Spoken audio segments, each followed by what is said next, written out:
All right, welcome. Today we're going to dive deep into the really painful world of psychological manipulation. We're going to break down two incredibly insidious tactics that are used to control and destabilize people, a strategy called triangulation, and the use of, believe it or not, flying monkeys. So, here's how we're going to tackle this. First, we'll define exactly what triangulation is. Then, we'll get into the role of the manipulator's allies. After that, we'll look at how these tactics actually play out in the real world, map out the entire cycle of abuse step by step, and finally, we'll really sit with the profound psychological damage that's left behind. Okay, let's start with Section 1, the web of triangulation. And it's so important to get this from the get-go. At its core, this is not about creating connection. No, it's a very deliberate, destructive strategy all about maintaining power by keeping people off balance and under control. So what is triangulation really? Well, the key thing to realize is that it's never actually about the third person who's brought into the mix. It doesn't matter if it's an ex, a friend, a family member, a coworker, that person is just a pawn. Their whole purpose in this game is to stir up insecurity and jealousy, which of course keeps the manipulator right where they want to be, at the absolute center of power and attention. And it's absolutely vital to grasp that this isn't just a one-off argument or some simple misunderstanding. It is a persistent, systematic pattern of behavior. The victim gets completely trapped in this devastating loop, caught between this intense desire to please the manipulator and a constant, nagging fear of being replaced or abandoned. But here's the thing. A manipulator almost never works alone. To make tactics like triangulation even more powerful, they recruit allies. And often, these allies have no idea what they're really doing. And this brings us to this really fascinating concept of flying monkeys. And yes, the term comes from exactly where you think it does, the Wizard of Oz. It's actually a strikingly perfect metaphor. Just like the Wicked Witch sent her winged monkeys to do her dirty work, a manipulator uses people in their social circle to carry out their agenda. These individuals essentially become extensions of the manipulator's will. They might be the ones spreading gossip, or spying and reporting back on what the victim is up to, or even delivering thinly veiled threats and criticisms. They effectively become weapons that help isolate the victim and reinforce the manipulator's twisted version of reality. Now, it's also really important to know that not all flying monkeys are the same. They generally fall into two camps. On one hand, you have the unwitting accomplices. These are often good, well-intentioned people who've been fed a completely false story and genuinely believe they're helping someone in need. But then you have the conscious accomplices. These are the people who participate knowingly, maybe out of their own self-interest, or blind loyalty, or simple fear of becoming the next target themselves.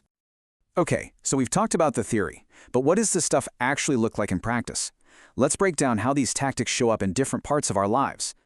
You see these tactics everywhere, and the pattern is just remarkably consistent. In a romantic relationship, it might be the constant, casual comparison to an ex-partner designed to make you feel like you're not good enough. In a family, you might see a parent telling relatives a totally skewed story to turn them against their own partner, isolating them from the rest of the family.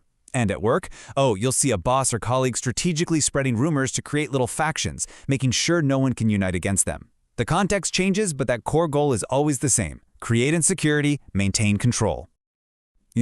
This kind of abuse isn't just random chaos. It actually follows a disturbingly predictable pattern. And understanding this cycle is absolutely key to being able to spot it. So, it often kicks off with a phase of idealization. The manipulator puts the victim on a pedestal, just showering them with praise to earn their absolute trust. But as soon as that trust is locked in, that's when third parties are introduced to deliberately create instability. This, in turn, forces the victim to become defensive, to compete for attention.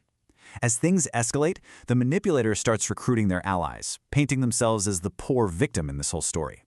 And this all leads to the final, devastating stage. The victim is left completely and totally isolated, cut off from the very people who could help them see the truth. And finally, we have to talk about the aftermath, because the psychological damage from these systematic tactics, it's not just temporary. It is profound, and it is incredibly long-lasting. One of the most severe consequences is something we can call collective gaslighting. Look, it's one thing for a single person to try to mess with your reality, but what happens when your friends, your family, your colleagues, when they all start echoing the manipulator's false narrative? You start to question everything, not just what happened, but your own mind, your own sanity. And the outcome of this is just devastating. It leads to a total erosion of self-worth, complete social isolation, and just this bone-deep emotional exhaustion. And we're not just talking about feeling sad here. This often results in serious clinical conditions like severe anxiety, depression, and even post-traumatic stress. Ultimately, the victim is left with this crushing sense of hopelessness, feeling completely trapped with no way out. And this right here is why this form of abuse becomes so systemic. It stops being a one-on-one conflict. The manipulator doesn't just attack the victim directly. They poison the entire social ecosystem around them. By systematically dismantling their support network and destroying their credibility, they leave the victim with absolutely nowhere and no one to turn to. And this brings us to our final lingering question. And it's a heavy one. This isn't just about healing from a bad relationship. It's about recovering from a fundamental violation of your own reality. After someone has systematically attacked your perception, your relationships, your sanity, how do you ever rebuild trust? Not just in other people, but maybe most importantly, in yourself. That's one of the most difficult challenges of all.